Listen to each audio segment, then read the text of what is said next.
How you doing? This is John, and welcome to John the Long Box. Today we're taking a look at Booster Gold, the first issue. This is Booster Gold number 1. This is February 1986. Comics' newest and most unusual superhero sensation. Okay, this was during the 50th anniversary of DC Comics. Um, this was right after the Crisis on Infinite Earths, and at this point, I was gangbusters into DC. So a brand new number 1, especially by Dan Jurgens, it was a no-brainer. I was getting this, and well, I'll talk about that once I get in. So here we go. Look at the neat cover. You know, I gotta say I didn't like the name Booster Gold. You know, I'm used to it. I'm not gonna say I like it, but I like the character. Here's an ad. What is this? Oh, a model kit. Pretty cool. Oh, it's a remote control car. It's not a model kit. Okay, let's check out the indicia. I don't see the credits yet, so okay, for the copyright 1985, but it came out in 1986. Okay, so we don't have a splash page. We just have an opening called, into this character. Who is Booster Gold? He already exists, and guy's been assigned to check him out. Now, look at the art. You know, here we have this guy, just jockey guy in shape. Do you think that's Michael John Carter, and that's Booster Gold. There's the splash page, 3 pages in. The splash page doesn't have to be the first page. So let's look at the credits. Created, plotted, and written by Dan Jurgens. Inked by Mike DiCarlo, colored by Tom Ziuko, lettered by Augustin Maz, edited by Jan Redd. Okay, it says created, plotted, and written by, but he also does the art. I don't know why they left out the art. The editor made a mistake there. But this is Dan Jurgens. And I like Dan Jurgens. Dan Jurgens is a solid comic book superhero artist, and he did Superman for many years. I think he either just finished a Superman run, or he was in the middle of a Superman run when this comic came out. And I have to say, I love Dan Jurgens' Superman. It's just classic, clean, comic book superhero stuff. Look, here he goes. The cape, and I think this is Jimmy Olsen. Okay, now he's being interviewed, and here's Booster Gold just swaggering about the costume is like gold lame. It's like shiny and everything like that. Everything about this character is ostentatious on purpose. And here we got some glow in the dark solar ball. Big deal. Oh, Aquaman. The new Aquaman movie is coming out. And what's his name is wearing a costume based on this design. This was his stealth costume to help him blend in with the underwater currents and stuff like that. Who's this? Oh, they don't have the creative team on this. This was a pretty good run of on Aquaman. I enjoyed that run. Okay, so I'm just gonna flip through this here. Here's the hot female limo driver. He's kind of a jerk towards women. He's arrogant. And this is Skeets, his robot. Skeets he's like a drone today. He could fly. He's supercomputer, and he could fire laser blasts. And at this point, this was his companion. And Gold Star Industries. This is Trixie. She later becomes the superhero Gold Star, based on. And here we have all the stuff going on. She's telling him that there's a robbery going on, and he's got to go out and do the superhero thing. So in case you haven't picked up on this, or you don't know who Booster Gold is, I'll just give you a little reveal right now, and I'll reveal more as the comic goes on. But he is a superhero in that he has an agent. He has a PR firm and all this stuff. He hires all of this stuff to keep him famous, keep his Q rating up, keep his celebrity status going.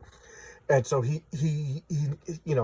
I guess if this was today, he would be an Instagram influencer at the same time, So he charges for advertising. He doesn't charge to be a superhero, but he's making money, and he's making publicity, and he's living a celebrity lifestyle off of being a superhero. It was kind of novel at the time. It's kind of interesting to see this, because nobody has ever done it before. At least nobody in Marvel or DC that I know of. I'm sure there's an independent comic book company that probably did it. It's gonna drive me crazy till I think of it. But here we go. This is the DC role-playing game. This was pretty interesting. I never played this. I never tried it. That would be interesting to try with the. This isn't. Is that George Perez art? Yeah, that's George Perez art. Cool. Amazing, man. I like this comic. I was a big fan of it. I like the cute art. This was I don't know if he had like mental issues or whatever, but he was like a little short guy, a little like, you know, stunted growth fella in Brooklyn. And his best friend was Denton. Like, just, they never explained why, but he was like a dog-faced boy. Was he a mutant dog? Was he a person who looked like a dog? And this was his sister. So he has the hot sister, and then, you know, Brenda and Eddie were the populist Eddie, the king and the queens of the prom. And then Guido was like the guy who's always hitting on Brenda. But long story short, because I'm rambling, he was a little mentally challenged guy that was just helpful and everything like that. He was independently wealthy. He won the Publishers Clearinghouse, and he would just go around doing good deeds. It was a nice little comic, you know, set in real world, but, you know, DC real world. So here's Booster Gold. What are his powers could do? Well, apparently he's bulletproof. Okay, so, you know, I'm just going to assume that you know nothing about Booster Gold at this point. So I'll reveal as the comic book reveals. So here he is jumping in, you know, so he's superhero. He's athletic. He's jumping in. He's ready to do all this, ready to do all the superheroics. Jeez, my mouth is flummoxing. So he's taking out these guys fighting, you know, and swak. He's looking good while doing it. That's the important thing, you know. I guess he didn't use charisma as a dump stat. So this guy's Blackguard, and here he is fighting Blackguard. So look, he's athletic. He's not Spider-Man athletic, but look, he just took this guy, this Skeet's flying and shooting blasts, and he just pounded him into the pavement, and he's still up. So you know that there's something up. So now he's jumping, and look, now he's doing some blasts. So what powers have we seen? Super strength, super invulnerability, laser blasts, and flight. So he's got the standard array of superhero powers. You know, I always say that's the standard array of superhero powers, which makes him pretty tough. But you know, he's got the good looks, the charm, you know, athleticism to go with it. Here's some shady corporate stuff, and I just like, you know, look at this Dan Jurgens artwork. The coloring is standard 1986 superhero fair art background colors. You know, I like it. The splash, you know, you see all the red and purple and everything from the light of the blast. That's fine. And, you know, filling in the backgrounds, here's a nice little cityscape. You know, it's all believable. I like Dan Jurgens. You know, he you know, it's unfair to compare him to John Byrne, but if I can't get John Byrne's, Dan Jurgens is fine. You know, he's just solid superhero comic book stuff. I do enjoy him. So there you go. Now we're back to the fight. There's Jimmy Olsen again. Blackguard, I guess he has a power mace and looks a little distressed. And if they don't reveal his big reveal in the first issue, I'll tell you at the end. Just fighting, you know, superhero stuff. I haven't made this joke in a month, so I'll make it again. Bill Cosby says, if he can't send you, send money. And it was a good thing, because if you send money, Bill Cosby will have a drink with you. Ta-da! Da-da-da-da-da-da. Be tough. I mean, really tough. Because you donate this money, and you write down on an envelope, you write down, I am tough. And you mail it to them. He jumps out from behind a tree and beats the crap out of you. You know, so don't do it unless you're really tough. Subscribe for a 50-year bonus. I always wondered, do you get like this DC coin? That would have been awesome. Too late. I didn't get it. So he's fighting. And what does he do? He maneuvers him so that he hits a high voltage panel and Frizaks him. So you don't want to Frizak Blackguard, and that takes him out. This is the first appearance of both Booster Gold, Skeets, and Blackguard. So, if I remember correctly, this kind of is what Dan Jurgens looks like. So, here's Trixie again. She's like his gal Friday that runs his company while Booster Gold out doing stuff. And, you know, so in their office intrigue, get to work, whatever. DC calendar. Look, George Perez was everywhere. George Perez was everywhere, the artist. And I just like, it's a cool, sleek costume design. And it's supposed to be flashy. It's supposed to be ostentatious. Now, as he's flying, does that mean anything to anybody? Does that mean anything to anybody? That's a Legion flight ring. The Legion of Superheroes was a team of superheroes from 1,000 years in the future. And each person on the team was given a flight ring. And what does the ring do? It enables you to fly.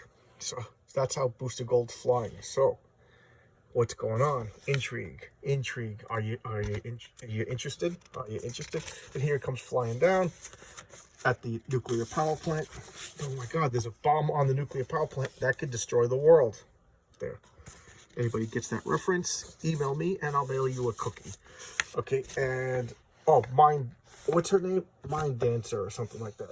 Pretty, I don't know, typical 90s throwaway supervillain costume. And the last page is a splash page also. No rules against that. Okay, so they didn't explain who. Oh, here's an article written by Dan Jurgens. Dan Jurgens created this character, so he wrote him, created him, and drew him. And Mike DeCarlo is doing the ink. So I think Mike DeCarlo is just a solid DC ink. And I think this editor also did Amazing Man, so that's why it's being published.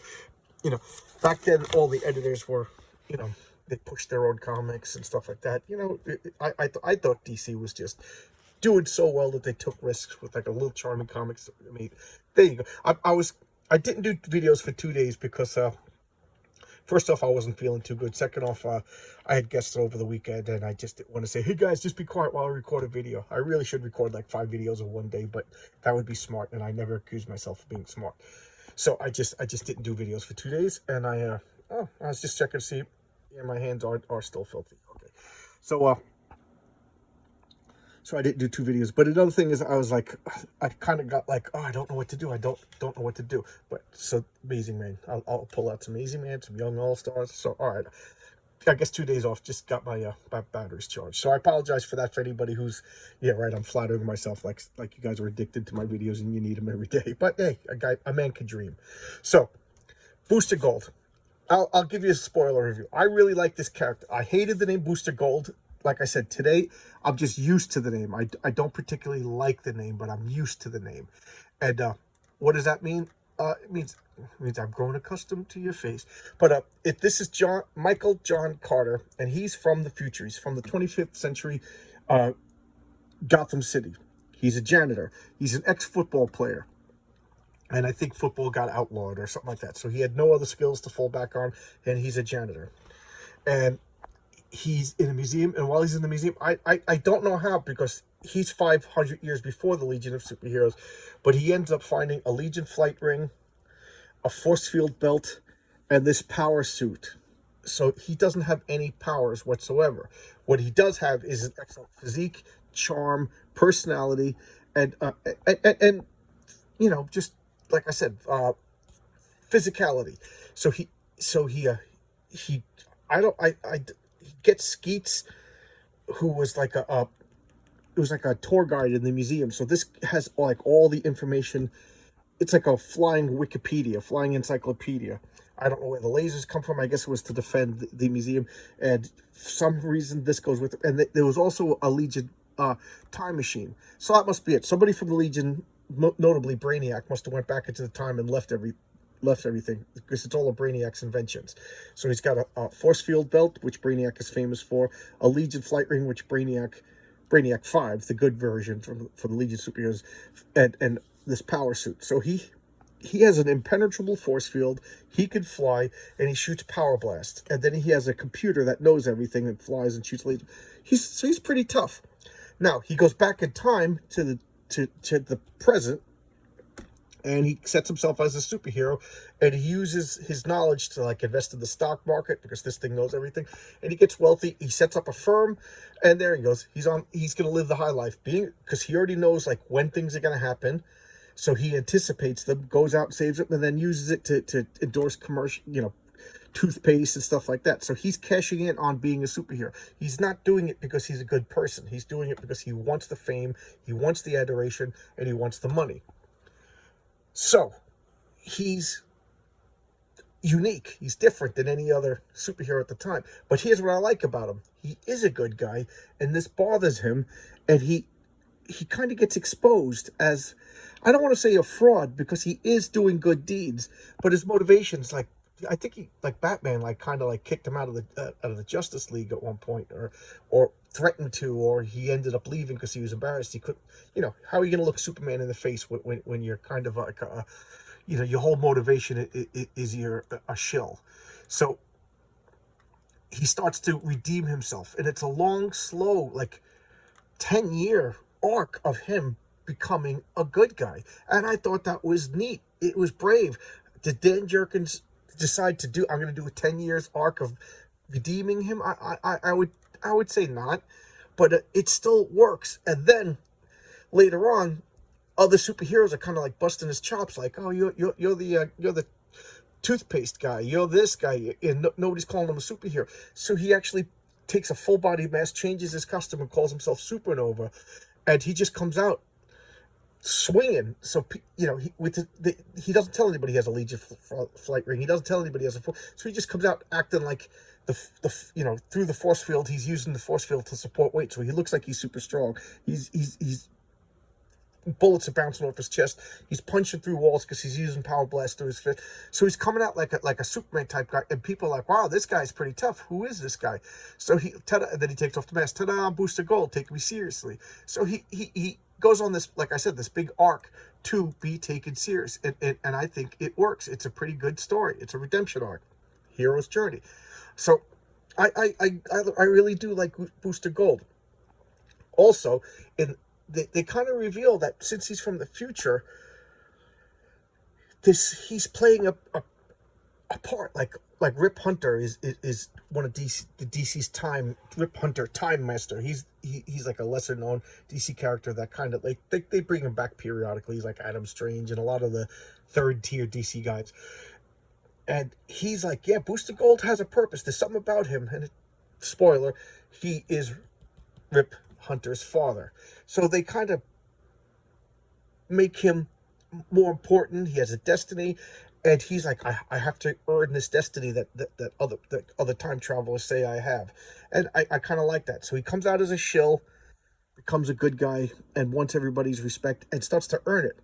And I don't know if they dropped this, but I love this, and it really, really got me to be a Booster Gold fan, was he started to realize that he had a responsibility. He has a time machine. He's from the future, and his son is Rip Hunter, and together they worked, and he would go through time and fix all of these like time problems, time paradoxes. So he became like the guy who cleaned up paradoxes created by other time travel stories. I love that stuff.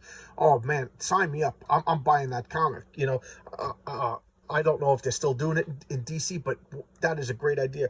And the thing was, he was so nervous about his reputation that he told Batman, and he proved to Batman what he was doing. And then he went back to acting like shill, goofy, Booster Gold, ha, ha, ha, I want to make a buck. So Batman and him have this secret, and Batman still treats him like goofy Booster Gold, but when they're private, Batman's just like, you're doing good, and I just like that. I really do like that, so there you go. I ended up talking 18 minutes when I only planned on doing about 7 or 8 minutes, but I do like it. It's a fun, solid comic. Dan Jurgens is a solid comic book creator, solid artist, solid storyteller, and he makes an offbeat character that I only bought because I'll be honest, I was just a maniac buying way too many comic books at the time. But this won me over. He did a really good job, and I really like it. So there you go. That's Booster Gold from DC. Hope you enjoyed this. I really did. It's a fun comic. I forget how many issues it lasted, and then he famously becomes partners with the Blue Beetle. They become the Blue and Gold team. There's a lot of fun stuff. He's a fun character. So thanks a lot. Hope you enjoyed. Please like my videos. Please subscribe. Thank you very much, and I do appreciate that you took your time out of your busy day to watch my videos. Thank you so much.